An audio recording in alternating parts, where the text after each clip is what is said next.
welcome to today's webinar, where we are celebrating the life of the poet and philosopher Prof. Menkiti, and just thinking through the legacy of African humanities in our time. My name is Yandisa Chubase, and I'm a research assistant at the Center for Women and Gender Studies, but today I am your facilitator. Colleagues, just some ground rules before we begin our session. Just like I had said, I just ask colleagues to keep their mics muted throughout the session. It just helps with ensuring that there are no distractions and there are no background noises throughout the webinar. Second to that, colleagues, I would ask that we just keep the video cameras of the speakers on. Specifically, just it helps with the bandwidth and ensuring that there are no connectivity issues throughout the session. Colleagues, the seminar is about 1 hour 30 minutes, right? So each speaker will be speaking for about 15 minutes, and we will have a Q&A session. And the Q&A session, during the Q&A session, you have the option of either writing your question on the chat section, and then I will read it out for you, or you just utilize the raise hand button, where you will raise your hand and then I will note you, and then you can pose the question yourself. But before we get into all of that, I'd like to introduce just the organizers of today's session. And while I do so, I would request of them to just put their cameras on.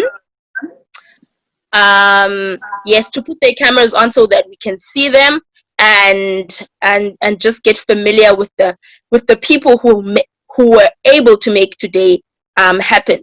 First off, we have Prof. Uchenna Ukeja, who's the founding director of the Menkiti Institute in Massachusetts and the associate professor in philosophy at Rhodes University. Then we have Dr. Mutinda Nzioki, who's the director of the Center for Philosophy in Africa at Nelson Mandela University. We also have Prof. Nomalanga Mkhize, who's from the Department of History and Political Studies at Nelson Mandela University. A special welcome, colleagues, to Mrs. Menkiti and the Menkiti family, their friends, our guests, and the panelists. The acting Deputy Vice Chancellor of Engagement and Transformation at Nelson Mandela University, Prof. Andre Giet. Colleagues, without wasting any more time, we are going to kickstart our program because we do have limited time. So I'm going to ask Mr. Bo Menkiti, who's just going to say a few words on behalf of the family before we start today's program. Mr. Bo Menkiti, are you there, sir? Yes, I am. Can you all hear me? Yes, we can hear you. Well, thank you all so much. It's a privilege and honor to be here with you, along with my mother and sisters. Today is a very special day in that it would have been our father, Professor Ifeanyi Menkiti's 80th birthday today. And so this was his dream, this was his vision. As he became older, especially, his life's work was the vision of this institute, and a passion for seeing people from around the world come together around a global discussion of community and personhood and how we can be stronger together. And so I think in today's time, it's especially relevant, and just really grateful to Chena and everyone who has helped make this day possible. Thank you all for joining us, and we look forward to a great discussion. Thank you so much, Bo. Thank you very much. It's an honor to have you and your family a part of today's webinar, where we celebrate a life that was just phenomenal in just shifting and making such a great contribution to the world. Colleagues, we are going to get started. But before we get started, I'd like to call upon Prof. Okeja, who's going to do a brief introduction of the speakers, and then we will start with our speakers today. Prof. Okeja? Yeah, thank you very much. And thanks to all of you for participating in this event today. We really appreciate your presence. Thanks to the Menkiti family. Thanks especially to Mrs. Carol Menkiti and all of the children for really standing behind the Institute, behind the vision of the late intellectual giant, Professor Ifeanyi Menkiti. I would like to say a few things about our speakers. I'm not going to be going on and on about them because so many of us already know them. Most of us in philosophy, literature, political science, and related fields in the social sciences and in the humanities, we know most of our speakers. But that notwithstanding, I think it is still very important to introduce them. Professor Ken Dibe is a novelist of international repute, based in Hartford, Connecticut, in the United States of America. He has also written a lot of very popular pieces for magazines and newspapers in different parts of the world, but especially in Nigeria and in the United States of America. Our next speaker, Dr. Eniola Shoyemi, is a political theorist and political philosopher, currently a fellow at the European University Institute in Florence, in Italy. And the third speaker, Professor Thaddeus Metz, is a renowned professor, a distinguished professor of philosophy at the University of Johannesburg. But I know that that is only going on for some time, and he will be moving elsewhere. But he has contributed a lot to the field of African philosophy, ethics, and related disciplines, disciplines in the social sciences and humanities. So with these few words, I say welcome to all our speakers, and we look forward to hearing from you. Now I give the word back to you, Yandisa. Thank you so much, Prof. Okeja. All right, colleagues, I think then we can get started with our speakers for today. First up, we're going to have Prof. Okendibe, who's going to give a talk around where is the space for Africa's stories. Prof. Okendibe, are you there, sir?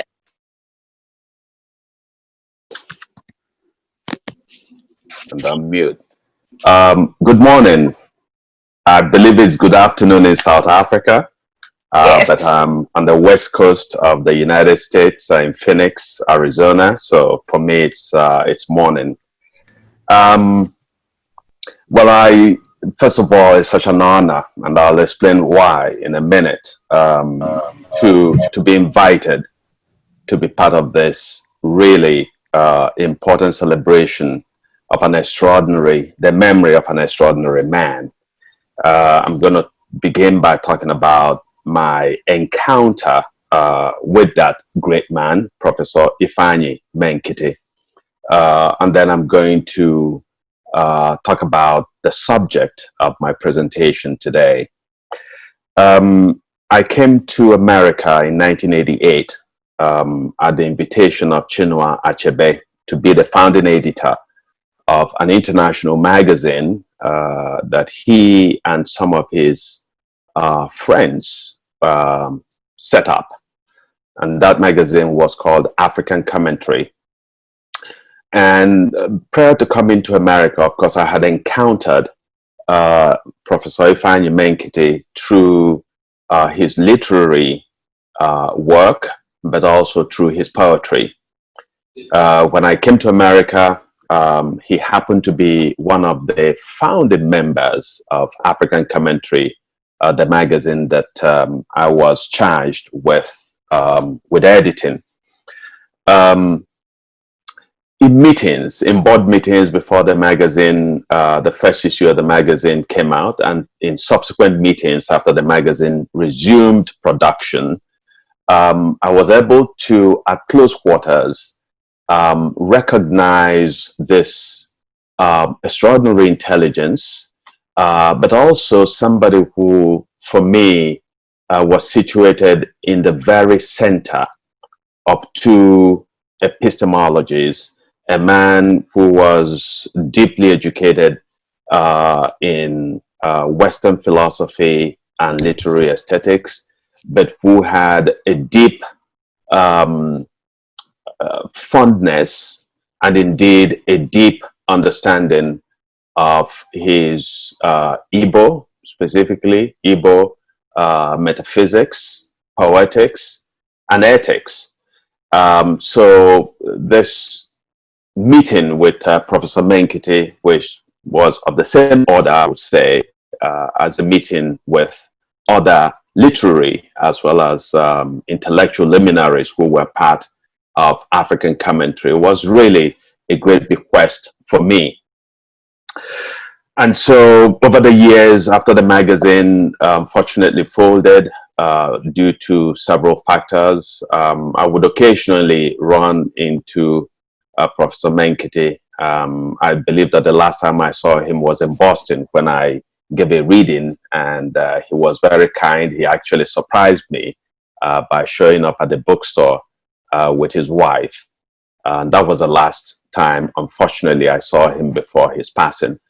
But as we say, great men and women never really pass because they leave their imprints in time.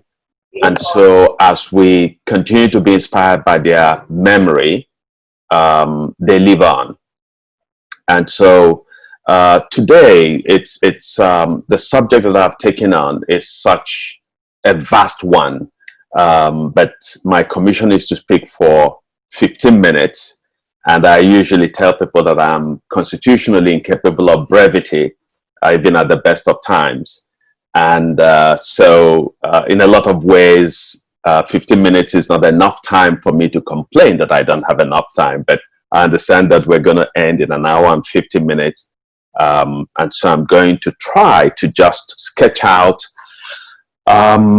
really as a storyteller, is how I want to enter this narrative. So when I ask the question, what is the space for African, for the African story? I'm approaching that subject as a writer, as a writer primarily of fiction, but also as a writer who is engaged in, I wrote a weekly column for a Nigerian newspaper, which was widely circulated for 18 years. So this represented, from my space in America, a continuing conversation with my homeland in Nigeria, and in a broader sense with Africa. After the magazine that I came to America ceased production, I had to go into graduate school, first to do my MFA in fiction and ultimately to do a PhD.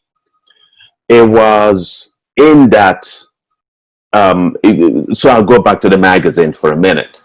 So in the inaugural edition of African Commentary, Achebe had written in 1989, when the first issue of the magazine came out. Achebe wrote that this magazine, that the purpose of the magazine, or the mission of the magazine, was to ensure that Africa and the rest of the Black world, or the African world, would enter the 21st century with dignity and a renewed sense of optimism. And that's the first place where I like to start, because as I look back now, I don't believe that Africa entered the 21st century with dignity or a renewed sense of optimism. We're living at a time of a grave pandemic in the world. And to see the way that Africa has disappeared in the narrative of this pandemic, that Africa has become quite marginal in the conversation around therapies for this pandemic, and also about the economic impact, which has been devastating. And so I know, for example, lots of relatives already, friends who have lost jobs in Nigeria, and without any hope really that they're going to ever recover those jobs. I do know that in Nigeria, in some states, people were given what they call palliatives in the form of a loaf of bread for a family exceeding 5. And this was a loaf of bread for 2 weeks. And in one community, they were given small bags of rice for thousands of people to share.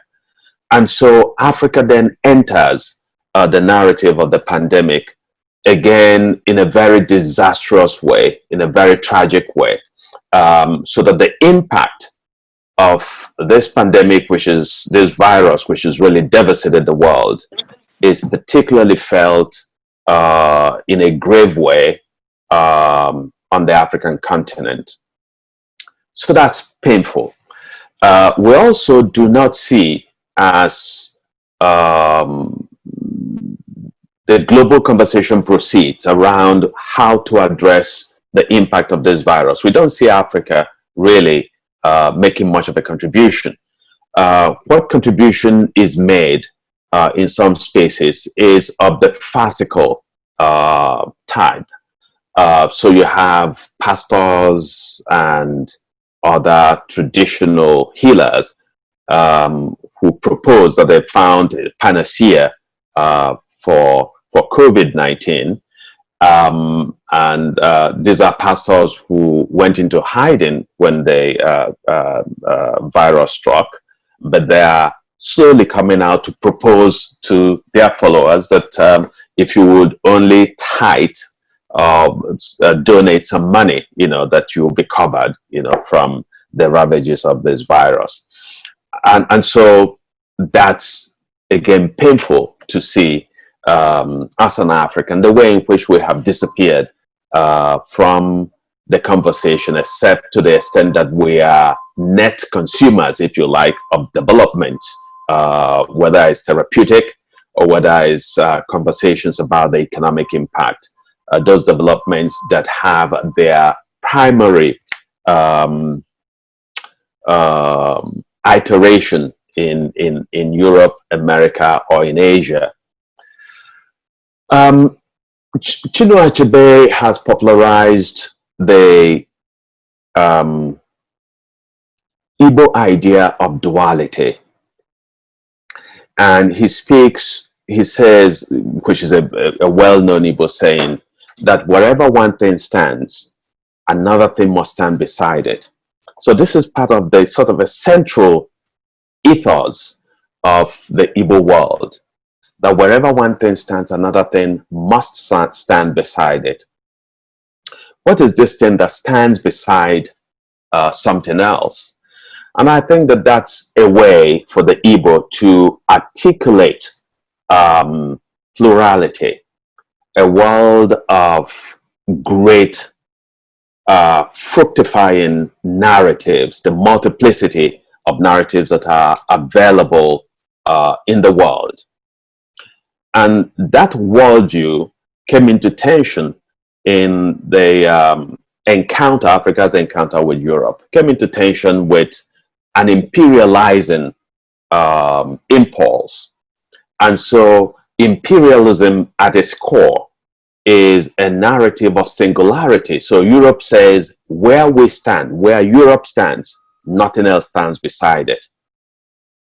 And so in a lot of ways, that's a tension that African writers have had to wrestle with. Can we find a space to insinuate our narrative, even in the midst of this overpowering and overriding European imposition? And for a lot of African writers and African philosophers and so on, this continues to be a challenge. So in upholding the idea of duality, the idea that nothing stands alone, but that there is always something else standing beside it, I think that Africa continues to undermine in a lot of ways this imperialistic impulse that that Africa has to deal with. Part of that idea of duality is the idea of movement, of motion, of mobility. And it's encapsulated in another Igbo proverb that Chinua Achebe was very fond of. So Achebe spoke that in watching the masquerade, you don't stand in one spot, because the masquerade is engages in great dynamic movement. And so if you were a spectator, you have to move with the masquerade in order to sort of gain a more deep, a more dimensional view of the masquerade at play. And so that, for me, I think speaks to the a strategy, if you like, for the African in articulating himself or herself within this difficult world that has been, where the African has been handed this terrible situation. So to move between the European world and the African world, to understand the European world, and somebody like Ifeanyi Menkiti exemplified this, that he had a very profound grounding in European epistemology, but an equal, I would say, an equal, perhaps even more powerful grounding in African epistemology. And the wedding of both ideas was central. I see that I'm really running against time, so I'm going to sort of share a personal story, an anecdote that I think underscores the problem that the African being comes to in trying to articulate his or her world. As a graduate student at a university in America, I took a class in poetry, creative writing class. And so the first time that my poems were looked at by the professor and my peers, the professor's essential response, which was dismissive, was that I was writing political poetry. And she said to me that political poetry was passé, that it happened in America. It was popular in the 60s and early 70s, and that since American poetry had moved on, or the poetry had moved on. And I said to this professor that I felt it was arrogant to propose to me that a country like America, which had accumulated to itself an inordinate share of the world's resources, and therefore contributed to the impoverishment of a huge section of the world, would propose to me, an African, who is the victim of this imperial arrangement, that I not talk about it in political terms. And I actually proposed to her that her own poetry, and she famously wrote a poem on celebrating garlic. So I told her in class, I said, your poem on garlic is a very political poem. And she vigorously denied it. And I said, well, you are so comfortable in your world because of the ways in which your country acts in the world, and because of the way in which your country dispossesses other parts of the world. So you're so comfortable that when you sit down to reflect on your resistance, you say, hey, let me celebrate the taste of garlic, the aroma of garlic, and so on. I said, on the other hand, I have somebody on my neck, and a lot of times it is you and people like you who are on my neck. So I said, I must speak. I must say that I can't breathe, and I must speak in political terms in response to that. So I'm going to just in order not to take too much, a lot more of the time that allotted to me. So I'd like to stop at that very untidy point. But thank you very much. Thank you. Thank you so much, Prof. Okay, we are going to then move to our second speaker for today, and that will be Dr. Eniola Soyemi, who will be speaking on saving African political thought from the problem of defining African political thought. Dr. Soyemi, are you with us? Yes, I am. Thank you so much, Yandisa.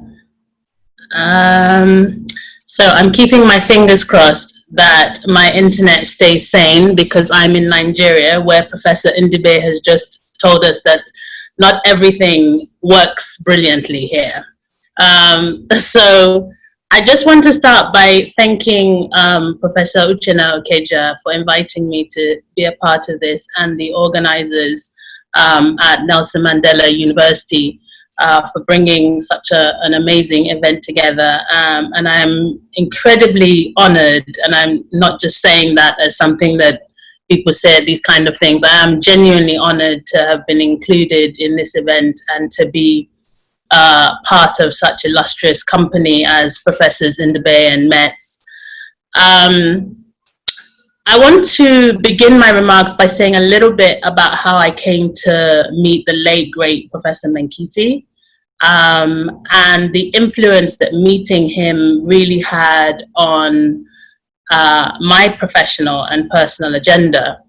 I met Professor Menkiti back in 2013 when I was a lowly PhD student at Boston University. And at the time, I was on the organizing committee of something called the Annual Graduate Student Conference in African Studies, which was organized by graduate students in the African Studies Center. And the conference was titled Continuity, Change and Adaptation, Interdisciplinary Perspectives on Africa. And I thought, why don't we invite Professor Menkiti? And I remember people around, the other members of the organizing committee, you know, said to me, well, he's never going to come. He's such a big name, he's never going to come. And I thought, well, we can, we just ask and he can say no, and we won't die. And of course, if I had known him before, the way I got to know him, I would not have been surprised at the fact that he did actually accept our invitation, because I came to realize such a man of such unassuming humility, and he didn't seem to have a single sense of his own intellectual grandeur, which is, in academia generally, that's amazing. But when someone is that senior, for them to be so humble, it is really quite just breathtaking. And I don't know if it was the Igbo part in him, because we know that Igbos have such an egalitarian society, but the intensity of his egalitarian sensibilities seemed only matched by the passion with which he really sought to teach and share his knowledge with future generations and anyone who was prepared to listen to him. And so because I'd been in charge of his invitation to that meeting, I was responsible for talking to him and buttering him up prior to the conference starting. And one thing that I left my conversation with him was knowing that people like us, scholars like us,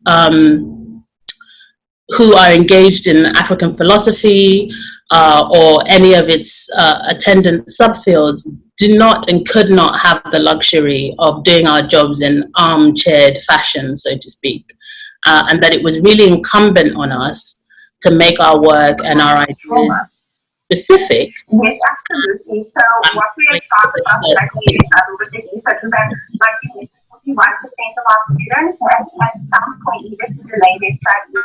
So, sorry about that, stop. Can we have whoever is unmuted their mic to mute it, please? Sure. Thank you. So as I was saying, that Yes, so I left out my conversation with him really knowing that we didn't have the luxury. African philosophers, African political theorists, anyone engaged in that kind of scholarship just did not have the luxury of doing the job, sitting in an armchair and pontificating about, and that we had to make our work and our ideas specific and specifically revolutionary. And revolutionary because they had to be intended to purposefully and practically affect the trajectories, both intellectual and developmental, of African countries. So one of the things that I know was prominent in Professor Menkiti's professional agenda, and as his son said at the beginning, it seemed to be intensify as he got older, but certainly when I met him, it was there in bucket loads, was the issue of Africanizing the philosophy curricula in African universities. And what has struck me in recent times is that if the issue of philosophy, and I'm speaking as a political theorist, which is a subfield of both of philosophy and political science, and if you like, some people will say it's, more one than the other, but I don't really mind how people choose to define me. I just like to get on with my work. But what has struck me in recent times is that if the issue in philosophy is now one of more deeply Africanizing existing African philosophy curricula, in my specific subfield, in African political thought, we are dealing in many cases, especially in African universities, with either blank or entirely non-existent disciplinary spaces. And this is a dire state of affairs. The real life consequences are equally dire. And I'm not saying that just because I'm a political theorist, but because political theory and political philosophy has such urgent influence on actual political practice in Africa. And in almost every area of society, that is not the case in our continent. African political practice, political action, does not draw inspiration from anything that can be called a systematic set of moral and moralizable ideas and ideals, and certainly none that are particular to the historical experience of individual African societies. So we have this copy and paste practice of moral and political ideas, whether it's democracy or feminism or evaluating systems of financial and capital organization. And we do so seemingly without any understanding that a thing is only truly universal to the extent that it is everywhere localizable. This copy and paste practice, it carries on apace, not only because of the oppressive nature of Western normative aggression, and here is where I disagree with a lot of my colleagues who work in this space, but also because at least a little bit of our own failure to redirect our systematic attentions to the history and relevance of our own moral ideas and normative ideals. So we are now, as far as I can see, instead consumed by definitional questions that seemingly only arise because we think Westerners are genuinely interested in the answer to such questions, in my case, as what is African political thought? When really they're not, and they've made it clear for many a century that they are not interested in the answer to such definitional questions. More importantly, we are the ones who suffer most from focusing solely on such questions. And it is now the case that the definitional questions that have plagued African philosophy more broadly over the past 40 years or so now plague the study of African political thought. And what is damning is that this is happening even before we have placed the subject concretely on the teaching agendas of many African universities. Now, the questions come in so many guises. So should the subfield be distinguished from African American political thought? Should we be focused on questions of race and racism as those such as Fan Garvey and Steve Biko encouraged us to be? Is African political thought to be perpetually focused on the ideas and political ideologies of particular African statesmen or political activists? Or is there a wider range of contemporary and historical themes on which our sights should be trained? How should our approaches be distinguished or distinguish themselves from African history, anthropology, African political economy, African literature, and more generally, African politics? So I'm not here trying to deny that some of these questions are of some relevance and importance. And I certainly don't know whether we should be spending our time attempting to answer them before getting on with the task of actually doing some African political theory or African political philosophy. But what I do know for sure is that, quite ironically, while Africa, unlike Europe and North America, continues to be fascinated with the question of what is African political thought, there is no place more in need of the direct and concerted influence of that same academic subdiscipline. I think of my country, Nigeria, where both the government and the governed flits from one existential turbulence to the next, without any seeming historical or political self-awareness, and where political practice, political action, is almost in no way whatever tethered to or influenced by a systematically studied body of moral ideas and political ideology that spring from a specifically African socio-cultural history. And in Nigeria's case, I don't find that particularly surprising, because we are a country that has almost no independence, and certainly no post-independence political leaders to add to the African political intellectual canon of Senghor, Nyerere, Toure, Nkrumah, and so on. And yet, nowhere is more in need of the rigorous and thoroughgoing influence of a disciplinary system of political thought that is specifically purposed to the historical and contemporary concerns of the continent. And so, to my mind, the words of Fanon continue to chide us from the grave. And Fanon notes, I'm going to read a quote, "The deeper I enter into the cultures and political circles," this is him writing in Towards an African Revolution, "the surer I am that the great danger that threatens Africa is the absence of ideology." So we're now in the wake of Black Lives Matter. And in that wake, political science and philosophy departments across Europe and North America are advertising for political theory posts. And I quote, "from an African perspective." And I know this because I'm on the job market. Those posts, those adverts have left it up to the applicant to decide what is this African perspective from which you are doing political theory, from which you are doing political philosophy. But over here, at the University of Lagos, at the University of Nsukka, and I think in many universities across the continent, South Africa probably does better than most of us in these terms. We continue to be consumed with these so-called definitional tasks, and to no greater detriment than our own. It's now 8 years since I think one of the first anthologies on African political thought was put together by a professor called Guy Martin, who is now based in the US. And in the introduction, he writes, and again, I'm going to offer a quote, "To say that the history of African political ideas is a neglected field of study is a major understatement. The instructor wishing to put together a collection of readings on the subject needs to delve into an extremely broad range of sources and materials widely scattered in many books, articles, and primary sources. The fact is, and despite the efforts of such institutions, I know there's the Association for Political Theory in Africa, which is based at WITS in South Africa. Despite the efforts of those kinds of institutions, not much has changed since Professor Martin wrote that line.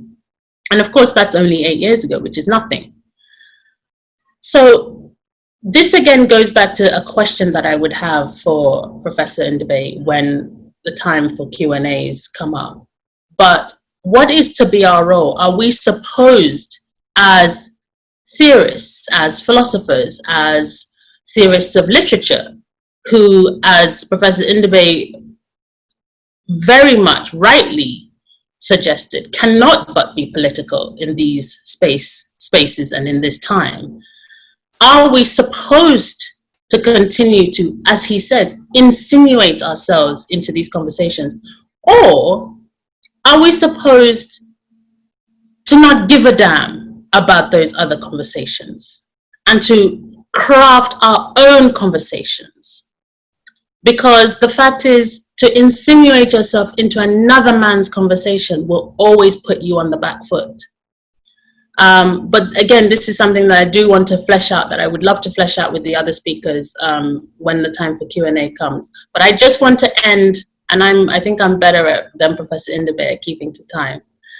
I want to end my remarks with a question, and this is: how do we save African political thought from the problem of defining African political thought? Thank you. Thank you so much, Doc. Thank you for your thoughts. Thank you. That was extremely stimulating and thought-provoking. We are going to have our last speaker.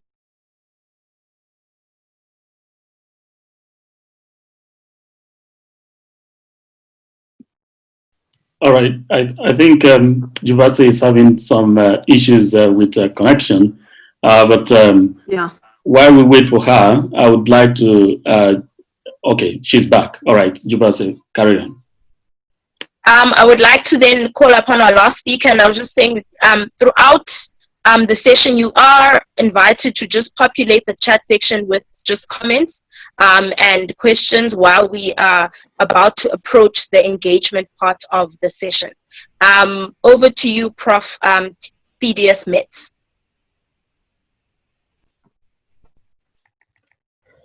Hello, everyone. Greetings from Johannesburg. I hope you can hear me well. I also worry about the internet connection.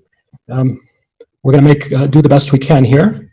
I'm delighted to engage with colleagues and presumably some students and unexpectedly some family members. That's terrific. What an honor and a privilege, particularly on Professor Menkiti's birthday. I'm a philosopher, and so we're going to do some philosophy over the next 10 minutes. I want to critically discuss some of Professor Menkiti's philosophy. As you can tell from my lovely accent, I was originally from the US, but I've lived in South Africa for more than 20 years and have been studying African philosophy almost that long. And it's nearly impossible to do African philosophy without considering the work of Professor Menkiti. And I want to address some of his more important contributions to the field as I see them. In the field of African philosophy, Professor Menkiti is an elder. And an elder isn't merely somebody who's old. It's somebody who's learned from those who've come before him. Somebody who's wise, who's made a contribution to his family and his society, and who's become integrated in people's lives. And Professor Menkiti was able to do that in a number of ways in the African philosophical community. I see him as a member of the second generation of literate African philosophers. We can roughly think of the first generation as coming in the 1960s and 70s with Menkiti, Senghor and Nkrumah, and the second generation coming in the 80s and 90s with Professor Menkiti and the likes of Jitche, Maredu, Oruka, Ontonji, and the like. We are just finishing up, I see it, our third generation of African philosophers here in 2020 with the fourth happily on its way. So what did Professor Menkiti leave us as an elder in the field of African philosophy? Well, he wasn't prolific. He published philosophical works for almost exactly 40 years. The first one I've been able to find is in 1977, and the last one in 2018. But there are no more than 20 authored works in the field of philosophy. There are also some book reviews, there are also some edited works, but 20 is not a lot over that span of time. The topics vary in epistemology, global justice, social philosophy, political philosophy, and ethics. And I see a common thread through most of these discussions being the theme of community in various guises. Although Professor Menkiti wasn't prolific, he was extremely influential. So two of his papers in particular have been cited quite a number of times: Person and Community in African Traditional Thought was first published in 1979, and since then has received, I looked it up a couple days ago, 668 citations, which is really quite a lot. The second most influential work by Professor Menkiti was on the normative conception of a person, with 213 citations. Both of these papers deal with the relationship between personhood and community, and personhood is roughly what Westerners would call virtue. It's something, according to Professor Menkiti, that's acquired over time. It comes in degrees. It takes accomplishment, some effort. Only the aged or elders are complete persons, or full persons. And then in order to acquire personhood, you've got to engage with community in some way. You can't acquire it in isolation. And in Southern Africa, we often sum up this view of personhood with a person as a person through other persons. And what Professor Menkiti, the maxim he often used more often was, I am because we are. And I take it the core idea here is one should become a real person, a genuine person, which you can do only through prizing community, or you should become a genuine self or realize your higher distinctively human nature by engaging with the community. And these ideas, as Professor Menkiti expounded them, are widely accepted. They're core to African thought about virtue. Nonetheless, philosophers have found some of these ideas problematic, and other African philosophers in particular. And time permitting, I want to discuss three critical issues about this picture of personhood. The most famous or influential one came from Kwame Gyekye, and more recently some folks based in Southern Africa. And the idea has been that this conception of how to acquire personhood allows the influence of power relations and social contingencies to too great a degree. So Gyekye accused Professor Menkiti of not believing in individual rights and having this view that in order to acquire personhood, you just simply must conform to society's norms, whatever they might be. And then more recently, we've heard that social norms can be sexist or otherwise discriminatory.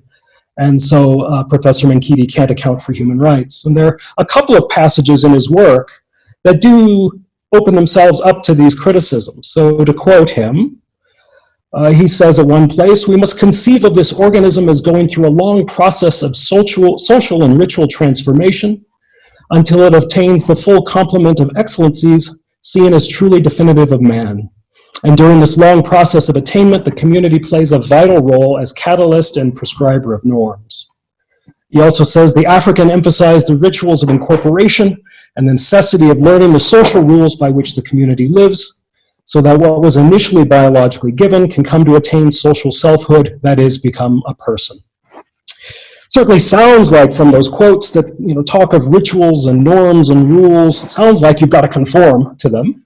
And we know rituals, norms, and rules can be sexist or otherwise discriminatory. However, I don't think a charitable reading of Professor Menkiti's work is really means that he's liable to these concerns. If you read those quotations carefully, he refers to excellences and virtues. So I think what he really wants to say is that in order to become a person, you've got to conform to social norms insofar as they're going to cultivate virtue. Or another way to put the point, which he does in his very last work on personhood, is that, quote, within the African world, moral function is an essential core of the definition of human person. So I think instead of the idea that one's more of a person, the more one conforms to whatever contingent social norms there are, I think Menkiti's core idea is that one becomes more of a person, displays more virtue, insofar as one enters into community with others, or relates communally with others, or supports people in the community. And that's a perfectly sensible and attractive account of virtue. However, there are two more problems we might identify that I think are more concerning. One is this idea that one is to obtain personhood only through other persons. In particular, Menkiti says this: the idea is that in order to transform what was initially biologically given into full personhood, the community has to step in, since the individual himself or herself cannot carry out the transformation unassisted. The project of becoming persons is a serious project that stretches beyond the raw capacities of the isolated individual. I do believe that a lot of virtue with Menkiti is a matter of how we relate to other persons. But I wonder whether we can't become more virtuous, at least to some degree, by virtue of how we relate to ourselves. And we philosophers would conduct what we call a thought experiment to test this hypothesis. We would imagine a hypothetical Robinson Crusoe, somebody who's been shipwrecked alone on a deserted island. And we would ask ourselves, could that person become more of a person? Could that person display more virtue or less virtue? And my intuition is yes, that person could.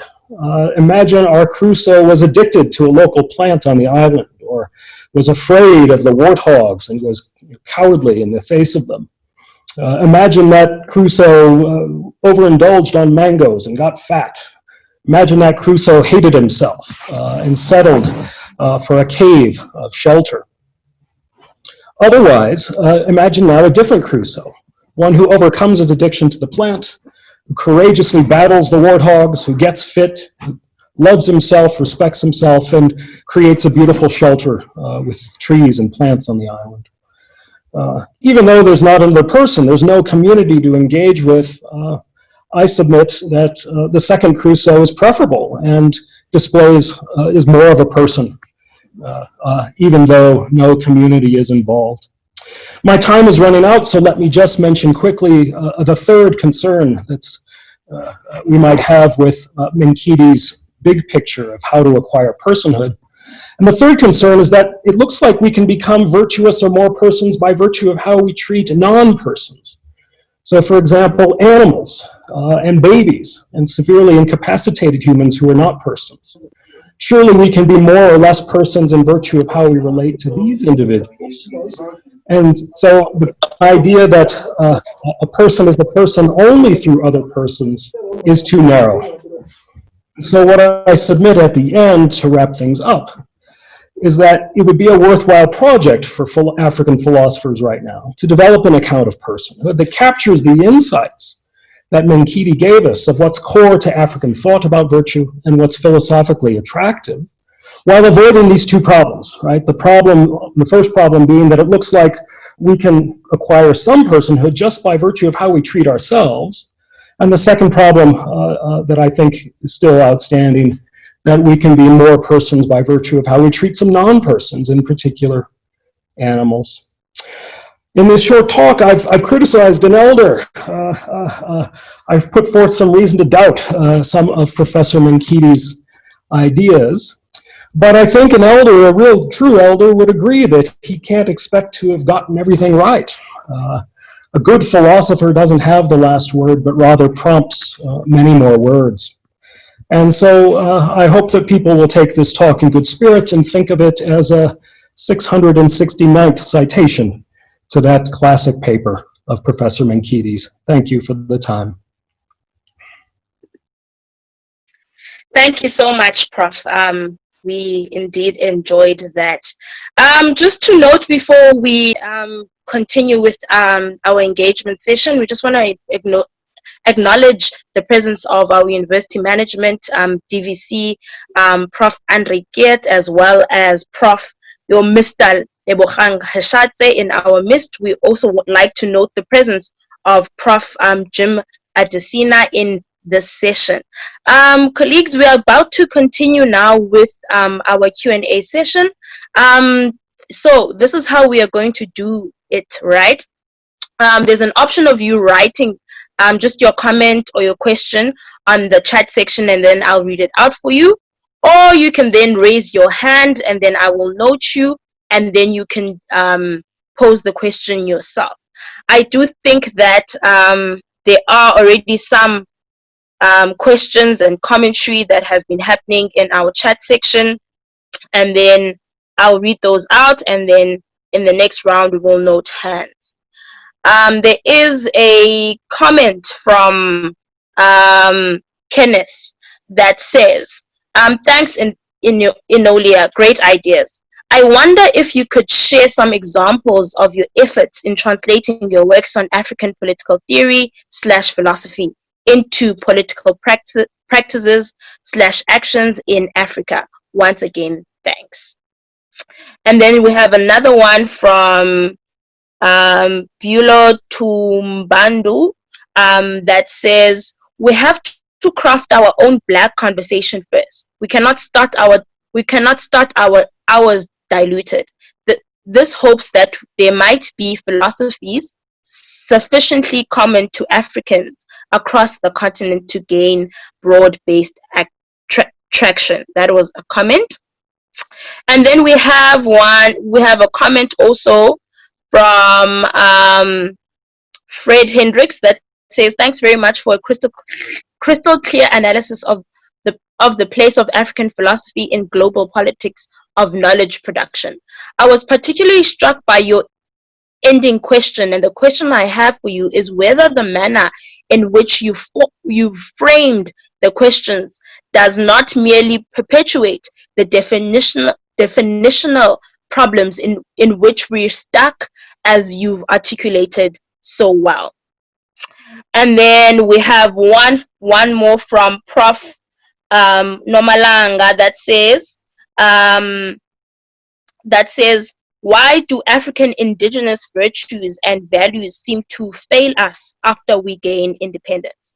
And then I am noting Dr. Baba Loma Kokwana, whose hand is up, just to pose your question, Doc.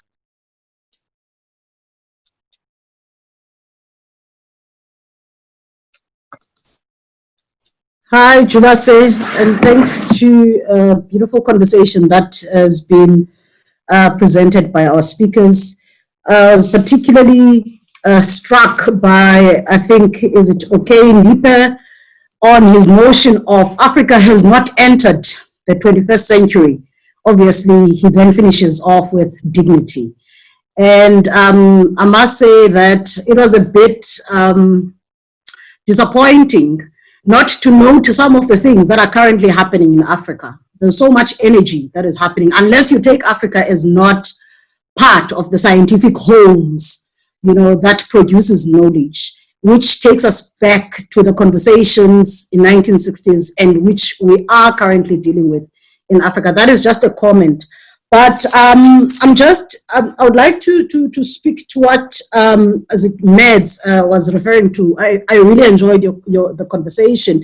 And also you then towards the end asking us whether the definition of defining personhood pertaining to other people, other persons, not to non-persons. I'm just wondering if we're not being too narrow, if we're referring to persons in the person form. For example, there's a saying in my language that says, "Umtu ayingumtu." That person is no person. So, which means your personhood is not defined by the virtue of you being the person, human being. There's a definition of being a person beyond the physical nature of being human. It takes into account the idea of accountability to others. So, and also accountability to nature, accountability to other things. That is when we then, the society, the collective, then confers to you the idea of you being a person.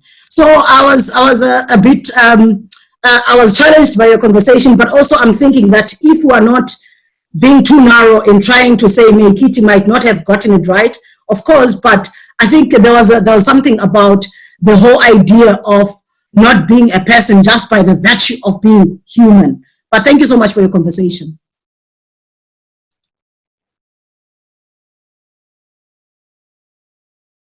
Then give to Prof. Okendibe to first respond to the questions and the commentary, and then we will go to Dr. Siemi, and in the order in which we started. Prof. Okendibe? All right. Thank you very much to the colleague who asked a question of me. I was actually, my presentation referencing the mission statement in the magazine that Chinua Achebe and Professor Menkiti collaborated in founding. And I said that in the very inaugural edition of that magazine, Chinua Achebe wrote that the mission of the magazine was to ensure that Africa, the magazine was coming out in 1988. At that point, there were a lot of African countries were still under military rule. There were movements toward attaining the kind of more what we call, with all kinds of anxieties, what we call democracy. And so Achebe wrote that the mission of the magazine was to ensure that Africa and the rest of the Black world entered the 21st century with dignity and a renewed sense of optimism. And I'm aware, obviously, that there is a lot of energy on the in Africa and amongst people of African descent around the world. But even so, I would suggest that Africa, if you look at just at present moment with COVID-19 and the way that is devastated the world, that its impact in Africa is particularly grave, far more grave, I would suggest, than elsewhere in the world. And I instantiated the ways in which governments, say Nigeria, have dealt with economic alleviation for people who have suffered from COVID-19. A situation where a state government will give a family of 5 to 10 a loaf of bread and say, you know, this is to help you survive for 2 weeks. So retire to your homes, be locked down, and you have a loaf of bread. And this was a common refrain, especially in Nigeria. And then when we're talking about therapeutic ways of getting out of this vicious virus, I don't believe, of course, there are Africans who are part of the conversation around the world, but Africa's contribution has not registered, I would suggest. And let me speak, say, as a writer, as a novelist. I was just speaking 2 days ago with a really highly regarded African writer whose first book made waves around the world. And then his second novel, for reasons that I don't want to get into, but his second novel sort of, the manuscript made his US publishers very uncomfortable, because for the first time he beams his searchlight on America, and what he says was not comforting for them. And so they refused to publish this novel, and he tried to get Nigerian publishers involved. And what they were interested in was for him to first be validated in America or in Europe, and then they will buy into it.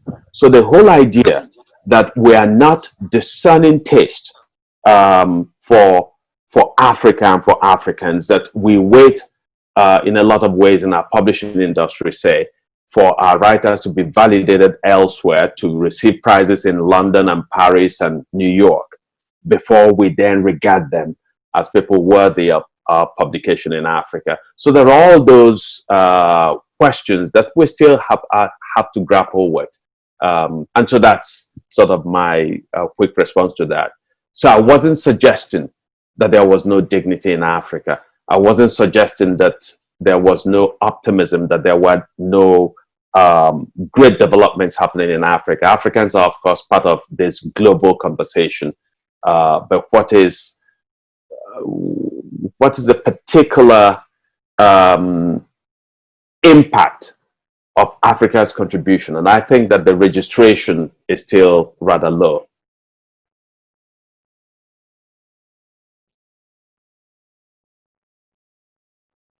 CME, just to give a brief response, and then we'll go to Prof. Metz.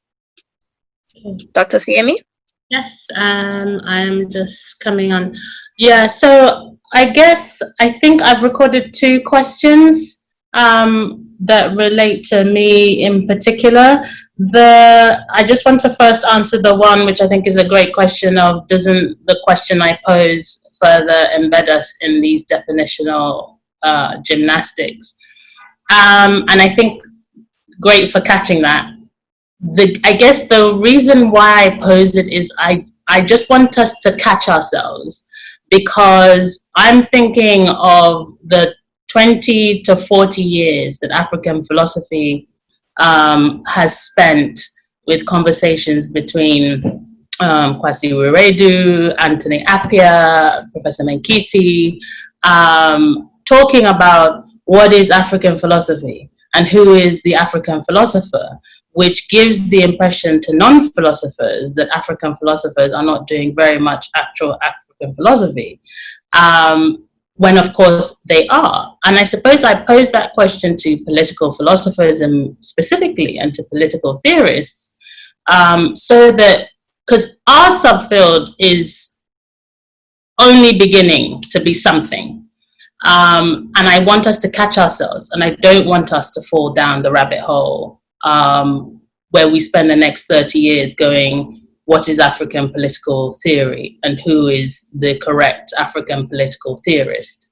At least not as a prominent feature of the work that we do. So if I ask the question, I don't mean for us to actually get into the business of answering it. I suppose I ask it rhetorically so that we just catch ourselves and not answer it. And so I hope that answers that question. And then to Professor Amechi's question about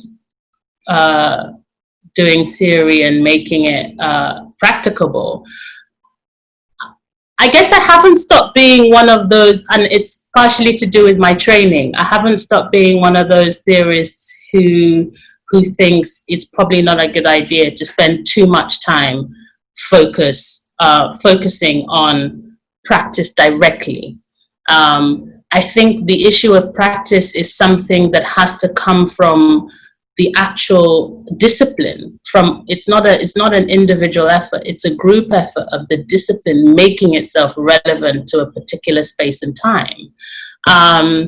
And sure, individuals can do so. For instance, if I'm going to answer your question directly, I make my work relevant. I hope to make my work relevant by the questions that I'm concerned and obsessed with. I work on questions of freedom, deliberation, Steve Biko, and so those are obviously political questions that I hope make themselves, the answers to which make themselves obviously relevant to political practice. But the issue of political practice, how does a society conduct itself politically in a way that is attached to disciplines that are of relevance, is the only thing that can answer that is by the discipline itself, by the group of theorists, by the philosophers and the theorists doing the work and making themselves institutionally relevant through universities, and so on and so forth. It's about knowledge production. It's about who gets to say the thing that I've written in this journal article is knowledge with a capital K. And does it matter how many people cite you? Because there's some amazing African political theorists doing wonderful work, but we don't know about them because they don't have up to 600 or so citations. Does that matter? Why should those kind of categorizations matter? Where do they come from, right? It's about challenging those things about, who gets to be a knowledge producer and who gets to say, my knowledge is of relevance on this subject and the other person's isn't. The question I guess I also had for Professor Metz in talking about Professor Menkiti's amazing scholarship on personhood is one of the things that I really, really value about Professor Menkiti's scholarship is that he manages, and it's something that I haven't yet managed, and I'm hoping that age will bring it to me, but he manages somehow to be both a scholar of Western philosophy and African philosophy, and not letting the methodology of one too much influence the other. And so this comes up in my work time and time again. And it's the problem that those such as Mudimbe highlighted, 30 or so years ago, which is that it is so difficult, especially for scholars trained in Western institutions. It is so very difficult to, even when you're doing African political thought or African philosophy, to be using the methodologies that apply to that subfield. and not be bringing ideas and epistemologies from a different background. And Professor Menkiti is one of those people who I think, especially in his scholarship on personhood, which is why I always take critiques of his scholarship on personhood with a pinch of salt, to have managed to follow African epistemologies without succumbing to that problem that Mudimbe, so eloquently put to us, in 1980, when he wrote Invention of Africa, or African Gnosis. Anyway, thanks.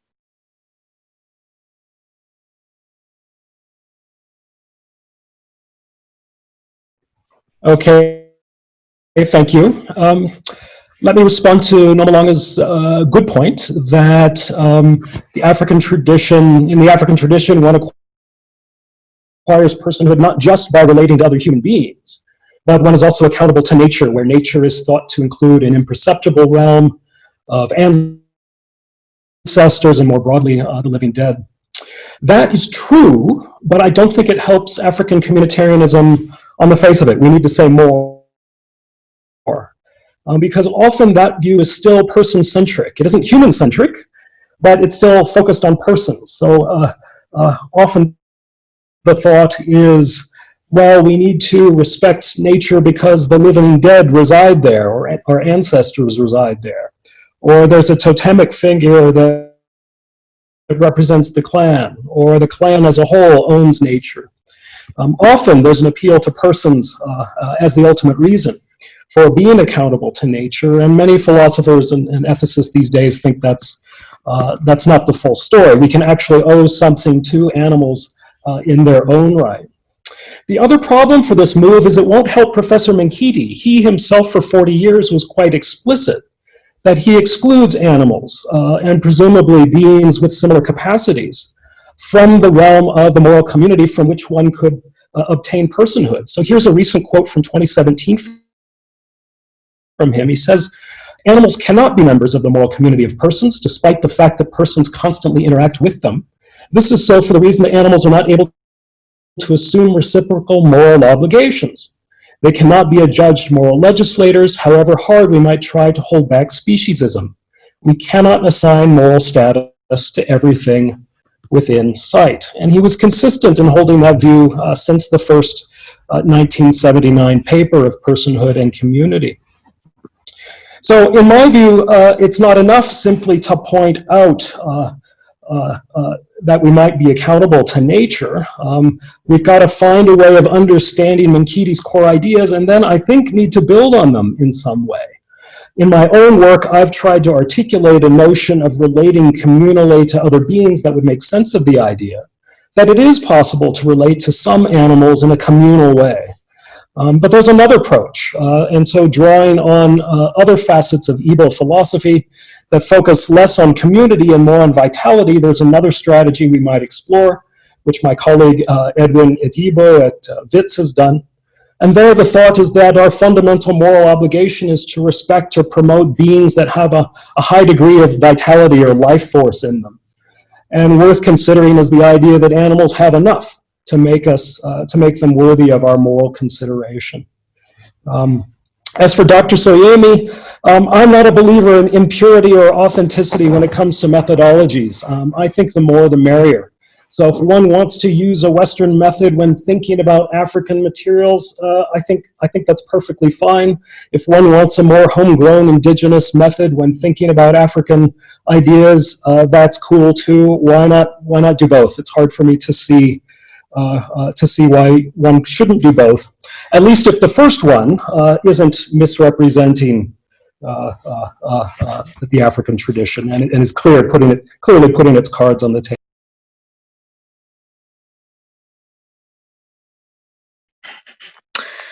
Thank you, Prof. Mitz. All right, we are going to read out the questions on the chat section. There's one from Giovanni Poggi that says, so for Prof. Mitz, there's a contention between individual virtue disseminated versus communal virtue developed through interaction. Is the philosophy of I am because we are limiting in any way then. And then there's one from Umsindo that says, African thought was so well advanced in the 1950s to the 1980s, then suddenly entered Afro-pessimism and also postmodernism, and boom, scholarship got confused. How do we get out of the confusion generated by these? And then there's one from Upiula Tambadu. I am not just because we are. I don't identify more strongly with my species than I do with Mother Earth or animals. So I'm grateful for Prof. Met's concise contribution, a code of virtues that fails to nurture, regard, compassion, indeed love for humans, animals, and earth should not be pinned. That was a comment. And then we have one from Malaki that says, my sense is that the statement I am because we are goes to the very root of the philosophy of being as human beings, and points to how distant we are as Africans. We are becoming from the very purpose of the philosophy of being as collective rather than a personal enterprise. So one of the challenges before African philosophy and a whole lot of disciplines is how to get back to refocus attention on being as the total order, counting no one without counting the other. So there are two questions that are posed. I think My hand was up, Jubas. Okay. Yes, Prof. Mamalanga. Thanks. I just wanted, the question I asked wasn't answered, so let me point to Dr. Shoemi specifically. Why is it that African philosophy, in whatever form you want to look at it, has failed to guide Africans in the post-colonial world? And maybe that relates to Professor Metz's question of how do we develop our ideas further? I'm just thinking, Professor Metz, I'm wondering if it's even a question to ask, are other species, do they have anything to teach us? Because the question is, how do you teach humans how to be humane? The question is, and if you imagine these philosophies emerging in a pre-modern, pre-industrial, peasant, even pre-peasant world where human beings actually saw some animals in awe, where they would have seen an elephant in awe, they wouldn't have assumed that they were better or bigger than the elephant, but they needed to make human beings better. And so these philosophies emerged from a historical period when human beings didn't presume necessarily that they were the masters of the planet. I thought perhaps if you could comment on that, because I'm not sure that if you're a village boy, like who Prof. Menkiti was, like I'm a village girl, I don't presume anything about anything outside of us. Anything in nature. I presume what I need to presume for human beings to survive as a coherent unit in this large world. So those are just two questions for the two speakers. Thanks. Okay, thanks, Prof. We have one more in the chat section, and then I will give to each speaker to respond. That says, sorry about that, colleagues. It says, it's from Isaiah. It says, I'm worried if we should keep going back and forth with Menkiti's idea of personhood. Menkiti's idea leads me to the conclusion that not all human beings are persons. Should we not proceed to scholars that consider the question of individual rights that is highly neglected by Menkiti? I think Menkiti's idea of personhood does not really capture some 21st century challenges. And then, yeah. So I think we will have that. Prof. Ndibe?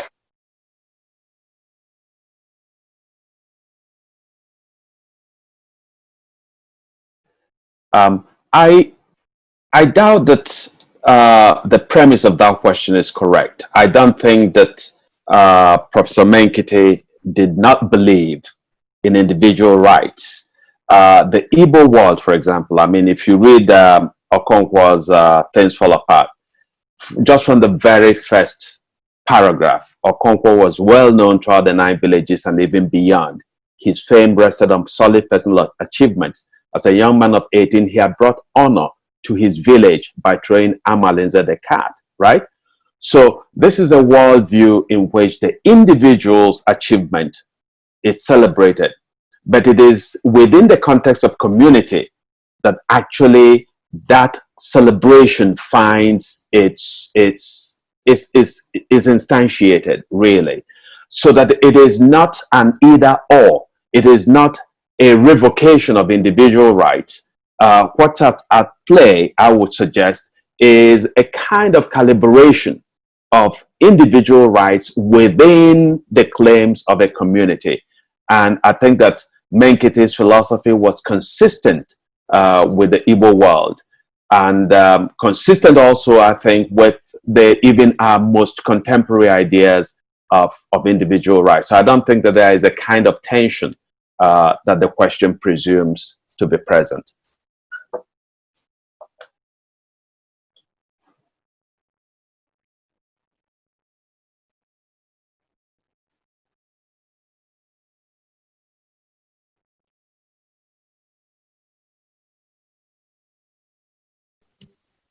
We lost you, Chubase. Can you hear me now, colleagues? Thanks.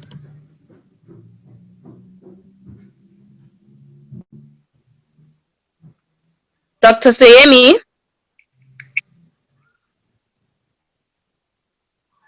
I'm with you. Yeah, so Nomalanga's question, I think, is a brilliant question because it gets to a lot of points.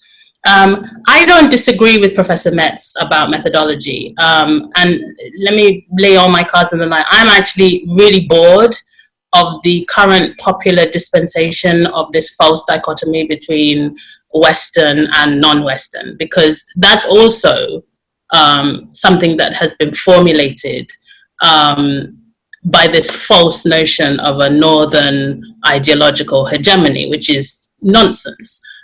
There is Greek philosophy, which is not Western. It's only Western in the reformulation of borders. There is, continental or French philosophy. There is the Germanic tradition. There are many traditions. There are many philosophical traditions and very many methods of logic and epistemological understanding within what we very lazily call Western philosophy or Western ideological or philosophical thought. The thing that Professor Metz said at the end, which I think is really important, but I think he must also concede that most philosophers and most theories do not go through the effort of being honest about all the preconditions and the suppositions that their methodologies contain. Every logic formula contains suppositions, and those suppositions are historically conditioned. And so I think there's something a little bit of dishonest. I have no problem. I do Western political thought as well as African political thought. I have no problem. I spend most of my time going between Rousseau and Steve Biko or Aristotle and Fanon, right? I don't have any problem with doing everything you want to do. We're talking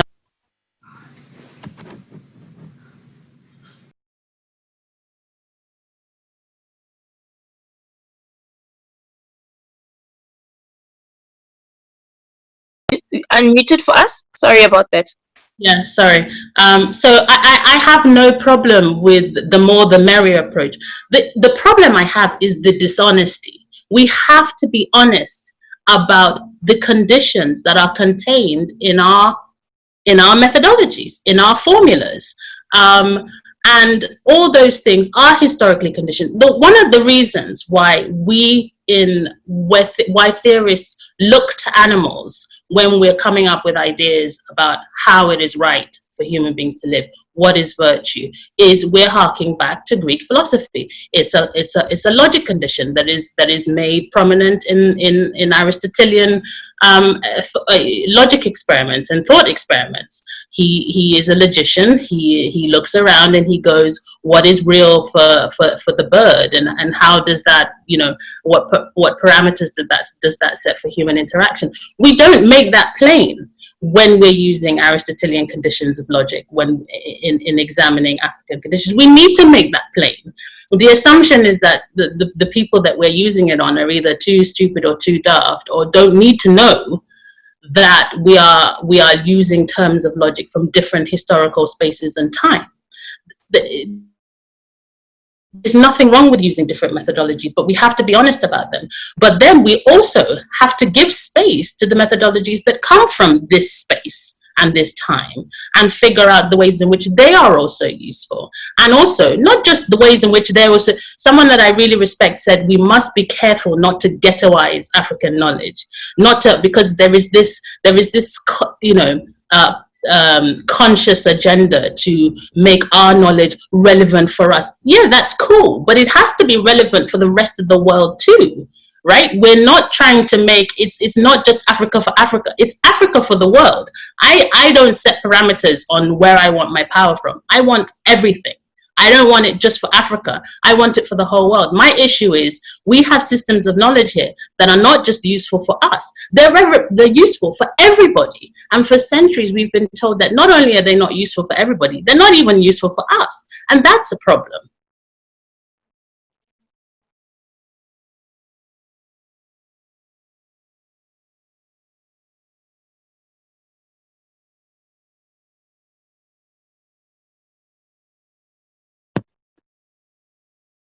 Hi, Prof. Can you? That answers Nomalanga's question. Sorry.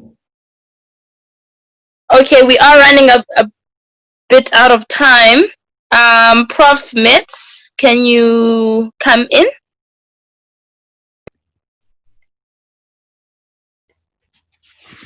Thank you. I hope you can hear me. I don't disagree with anything Dr. Soyemi said. I certainly agree with giving space to indigenous methods, certainly agree with reflecting on one's own presuppositions. I think the thing I worry about is getting bogged down in those things. And I'd rather, it's my own temperament is to just go do some philosophy and not do meta-philosophy constantly. So I think her points are perfectly sensible, but it's time, I think, to go have Africa make that contribution. The only thing that's recently been said that I would doubt is that suggestion that Menkiti neglected individual rights, and I also doubted that that's really true. If you look at one of his last papers in 2017, he says this. He says, quote, "The individual counts and is ultimately the bearer of intrinsic value. Theorists need to be reminded of this fact, I concur, so that the structures they set up do not wind up sacrificing the individual in the pursuit of abstractions." That sounds like talk of individual dignity and human rights to me. And I think the way to reconcile that with some of Professor Menkiti's other claims is to suggest that, look, it's possible to believe in human rights without thinking they're the only morally relevant consideration, or even that we should focus on them if we want to develop our personhood, that is, if we want to become more virtuous. I think that makes perfect sense to say we've got human rights, but if you really want to be an elder, if you really want to be a genuine person, don't attend only to them, or even primarily to them. You've got much else to do when it comes to relating communally with other people. Thank you.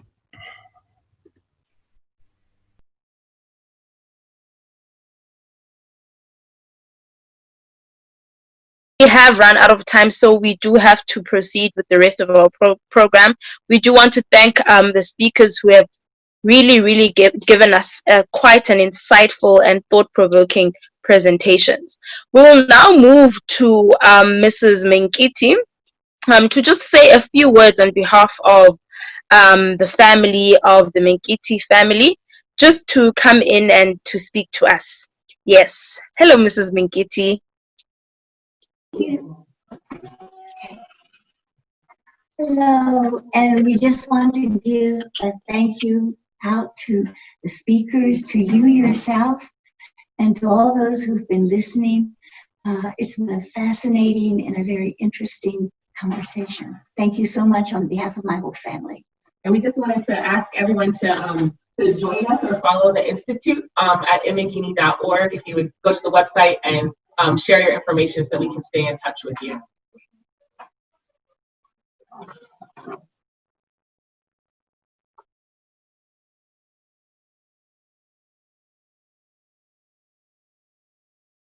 Over to Dr. Nzioki, who will say a brief vote of thanks on behalf of the Center of Philosophy. Dr. Nzioki? Okay. Thank you everyone for joining us. I mean, this is the kind of work, the kind of thought-provoking ideas that we've been wanting or we are seeking at Nelson Mandela University, and we're really, really encouraged. And thank you to all the speakers today. I mean, the ideas that they grappled with, they brought a fresh outlook into the same ideas that we're trying to bring. And so from the Center for Philosophy in Africa, if you look at it, we don't just tie it to Center for African Philosophy. Center for Philosophy in Africa opens the very possibility for ideas that our speakers are talking about, asking questions as you ask more, and as we look for deeper places, new terms, ground for entering into the conversation about Africa in the world and what Africa can give to the world. Thank you once again.